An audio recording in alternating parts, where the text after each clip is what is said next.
আসসালামু আলাইকুম রহমতুল্লাহি ওবরাকাতুহু। আজকে ছোট্ট একটা ভিডিও নিয়ে আপনাদের মাঝে উপস্থিত হলাম। ভিডিওটির কথাগুলো এরকম: আজকে পৃথিবীর বেশ কিছু মানুষ সর্বক্ষণ কিছু কথা বলে থাকে নিজের ক্রেডিট বাড়ানোর জন্য। সেই কথাটা কি?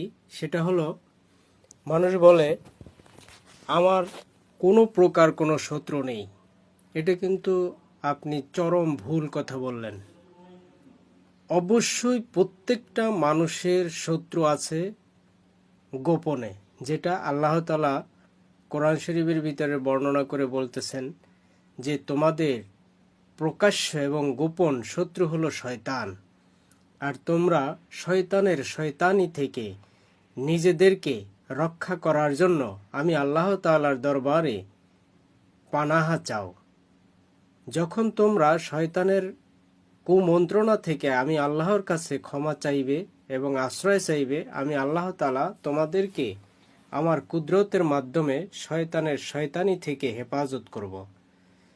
তাহলে আপনি যে নিজের ক্রেডিট বজায় রাখার জন্য বলতেছেন যে আমার কোনো শত্রু নেই, এটা কি আপনি মিথ্যা বা ভুল বলতেছেন না? আল্লাহর চেয়ে ভালো কেউ বেশি জানে না। ধন্যবাদ। নিজেদের খেয়াল